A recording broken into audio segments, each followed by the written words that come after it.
एक बार की बात है, गौतम बुद्ध एक नगर में प्रवास कर रहे थे। उनके कुछ शिष्य भी उनके साथ थे। उनके शिष्य एक दिन नगर में घूमने निकले तो वहाँ के लोगों ने उन्हें बहुत बुरा भला कहा।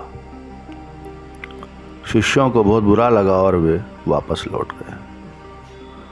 गौतम बुद्ध ने जब देखा कि उनके सभी शिष्य बहुत क्रोध में दिख रहे हैं तो उन्होंने पूछा, क्या बात है, आप सभी इतने तनाव में क्यों दिख रहे हैं? तभी एक शिष्य क्रोध में बोला, हमें यहाँ से तुरंत प्रस्थान करना चाहिए।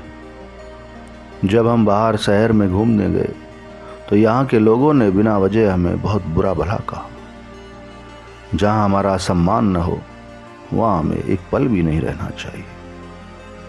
यहाँ के लोग सिर्फ दुर्व्यवहार के सिवा कुछ जानते ही नहीं।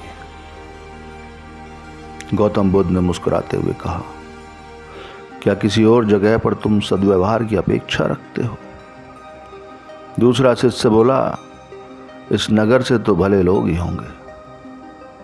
तब गौतम बुद्ध बोले, किसी जगह को सिर्फ इसलिए छोड़ देना गलत होगा कि वहाँ के लोग दुर्व्यवहार करते हैं।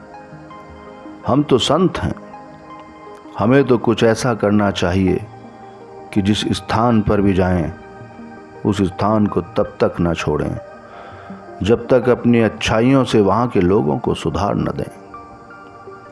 हम जिस भी स्थान पर जाएं वहाँ के लोगों का कुछ न कुछ भला करके ही वापस लौटें।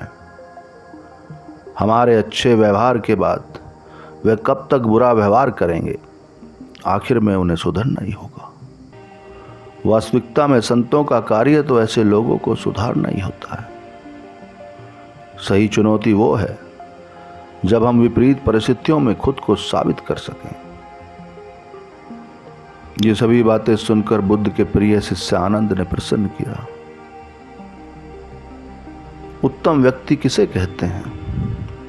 महात्मा बुद्ध ने जवाब दिया, जिस प्रकार युद्ध में बढ़ता हुआ हाथी चारों तरफ के तीर सहते हुए भी आगे बढ़ता जाता है, ठीक उसी तरह उत्तम व्यक्ति भी दूसरों के अपशब्दों को सहते हुए अपना कार्य करता रहता है। खुद को वश में करने वाले प्राणी से उत्तम कोई और हो नहीं सकता। गौतम बुद्ध की बात शिष्यों को अच्छी तरह से समझ में आ गई और उन्होंने वहां से जाने का इरादा त्याग दिया।